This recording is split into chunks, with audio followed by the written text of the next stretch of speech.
Billy and Lily have a vicious argument, an emotional one, on today's episode of The Young and the Restless, and Nick stings Nate with his unfiltered opinion while Chance leaves Abby speechless. As Chloe pays Chelsea a visit, Victor questions Chance. Chelsea is doing laundry at home when she hears Billy say, "I'm not trying to be harsh, but you're overstepping." The voices she had been hearing soon resurface, and she begins to fear. Billy rings the doorbell and enters. Aware of her predicament, he tells her to relax and breathe deeply. After dessert was served, he decided to go see whether she was okay. After celebrating Thanksgiving with Adam and Connor, Chelsea was too exhausted to do anything else. Billy assures him that she is under no obligation to act with him or to avoid him. She says the thoughts just started coming and she couldn't stop them. Why won't they leave her alone? On a visit to Crimson Lights, Chance stops to see how Victor is doing. When they were alone, Victor asked, "What did you do to my daughter?" Despite what Chance may have heard, the nature of his connection with Abby is not open for discussion. Victor threatens to ask Devin if he doesn't find out what's going on from Chance and Abby.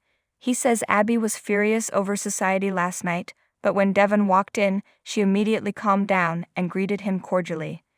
Nick strolls into Nate's office at Newman Media, where Nate extends a hand to shake Nick's but receives no response. Nate says he hasn't seen him around much recently and has been meaning to reach out.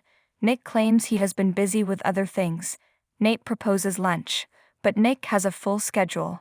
In this case, Nate says, "Okay, what can I do for you?" Nick says that he and Sally Spectra had always been friends, but he didn't like what he tried to do at Chancellor Winters. The best feuds on daytime TV. Y&R, B&B, and DOLL.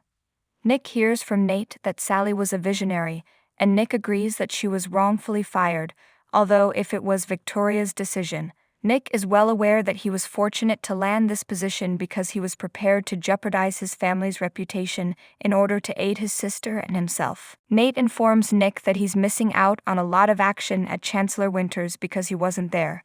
Everything Nick thought he knew about him before hearing about what he tried to pull over there, he says, is completely wrong. Nick says that he's seen this kind of change before, back when he first started Dark Horse. He cautions that there is no such thing as having too much authority because there is always room for improvement.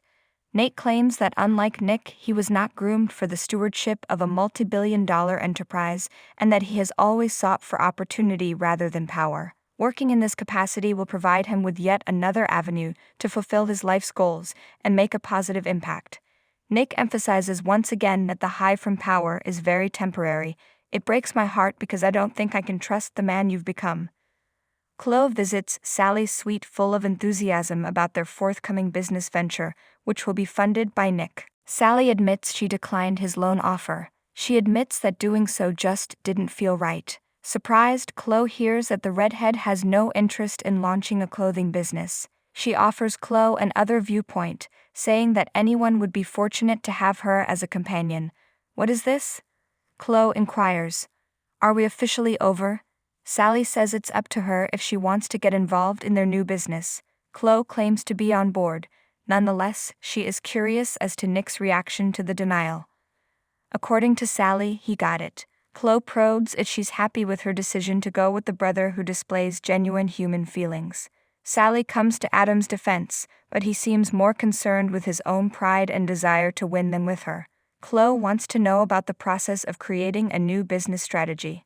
Sally, however, argues that this may not be necessary, as she already has a strategy in place. As Abby drops Dom off to Devin's house, the two of them discuss how uncomfortable the situation is.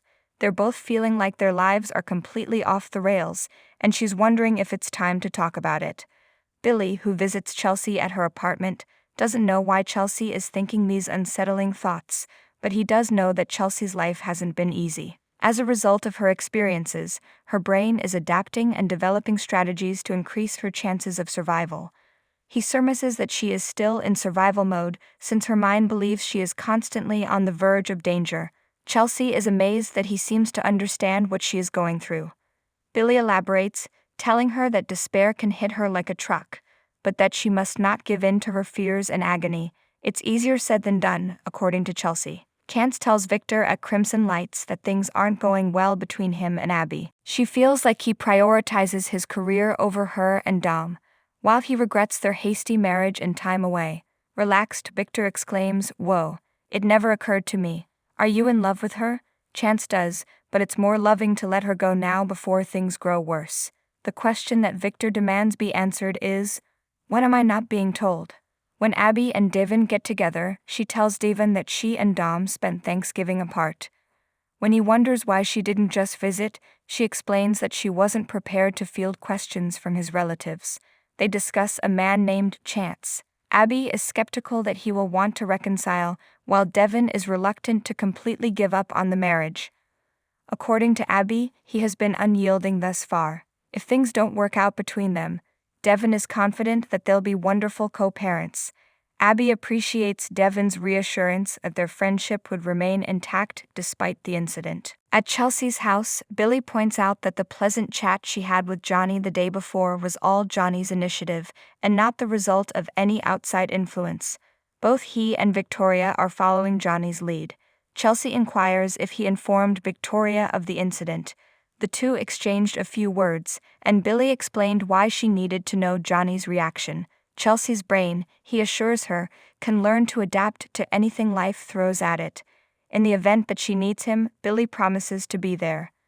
Lily, who is waiting to hear from him, sends a text message, "Hope you're on your way." Chelsea is warned by Billy that her brain is trying to protect her by isolating her, but that she must resist this instinct. Chloe, more than anyone else, is absolutely crucial to their success right now. Chloe visits Chelsea at her place and expresses her gratitude for the text message. They lock arms. Chloe is perplexed as to how Chelsea came to be living there after hearing that so much has transpired since she moved in. The result of some very important events, according to Chelsea. Adam, who was also on the lookout for Chloe, eventually found her. According to Chelsea, he had a hard time locating her because she was hospitalized. "I went because I was having mental health problems." She describes herself as having fallen into a black hole from which she could not escape. Chloe was aware of her difficulties but did not understand the gravity of the situation. She feels bad about abandoning her, but Chelsea says she really didn't want anyone to know about it. Chelsea reflects that she felt less resilient than Chloe, who had seen greater adversity throughout her life. Bill tells Lily he stopped by Chelsea's house on the way to Noah's club. Lily assumed that was his current location. "I need anything now that I know she's safe. You." As she describes how far apart they are becoming, Billy reaches for his phone to send a text. A pause in the conversation causes Lily to inquire, "Something with Chelsea, I assume." Billy says she has a meeting with Chloe, and he wanted to check in to see if she had any needs. Lily is praying that bringing Chloe into his new life won't derail him from his purpose. Billy probes her for clarity, wanting to know what she means. It's official. Victoria is now working alongside Nate and Nick at Newman Media. Nick, according to Nate, was merely imparting some knowledge. "That's why I'm saying, there's obviously a lot for me to learn from you." Nick walks out confidently, but Victoria looks shocked. Abby feels she must confront the end of her marriage at Devon's. She wonders what if Chance is correct in saying that he can't give her what she needs and that she's trying to change him when he's already who he is. That distance can do that, Devon says, is why he and Amanda had drifted apart. He can't say for sure, but it may have only been a matter of time before they broke up. This or that will happen eventually. Abby suspects that they are trying to justify their actions by offering excuses.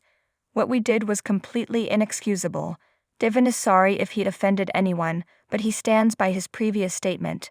"Part of me doesn't regret what happened between us since in the moment, it made all the sense in the world."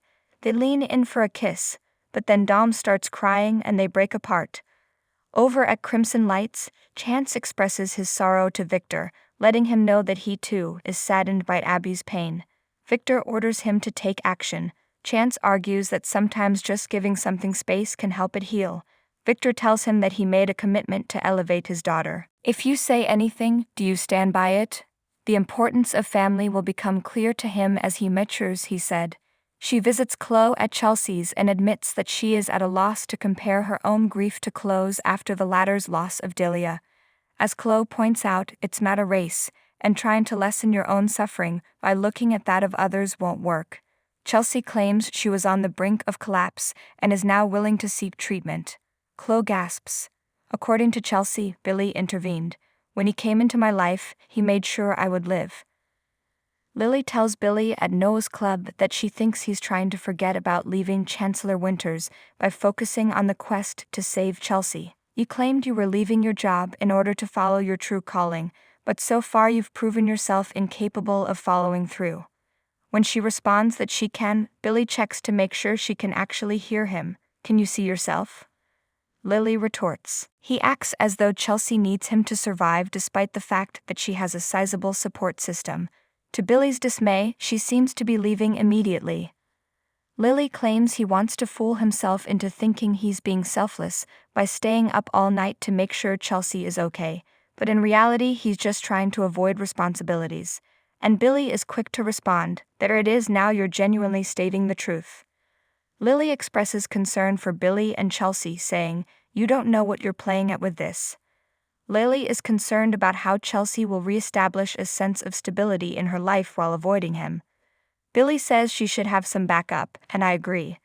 Lily points out that she has Chloe, Adam, and the psychology-degreed Sharon downstairs. The point is that you're trying to escape your own constraints by blaming them on Chelsea's experience. Oh my God, Billy exclaims in mockery. Leave to avoid what?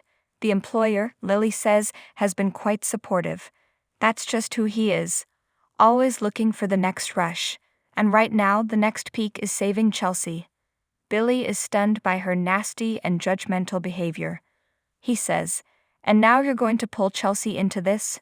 When she accuses him of leaving her in the dark about how she really feels about him leaving the company. In response, Lily points out that he's the one who inserted Chelsea into the middle of things. Billy was hoping Lily would recognize his sincerity in assisting a struggling person. He points out that she's still resentful even though he volunteered to stay, but she insisted it was time for him to leave. Is she jealous because he's finding fulfillment somewhere besides in their professional relationship? Did she prefer him when he was totally subservient to her and needed her constant supervision? Perhaps you are the one with a sense of superiority, she said. He should be careful, Lily cautions. To which Lily replies, if I don't need saving anymore, Billy, where does that leave you? Victoria at Newman Media interrogates Nate about his strained relationship with Nick. As Nate reports, he expressed mistrust in him. To show himself, he just needs to put in the time and effort. She informs Nate that she has received nothing but compliments about him in the form of emails. Next week, Victoria has a meeting in Los Angeles, and she wants him to come with her. Nate said he is eagerly anticipating it and refuses to miss it under any circumstances. Chloe visits Chelsea and inquires as to the meaning of her statement that Billy saved her life. Yes, I was, Chelsea confirms. Emotionally invested in her recovery, Chloe applauds her efforts. In whatever situation, she will be there to support her. That's how much I care about you. You remind me of a sibling. They are gonna spend their golden years together, playing pickleball in matching sweatsuits. She must persevere through the bad times in order to enjoy the good ones. The sobbing Chelsea nods and says, that's the plan. They lock arms. Abby arrives to society to find Chance waiting for her. He had what he describes as an engaging discussion with her dad.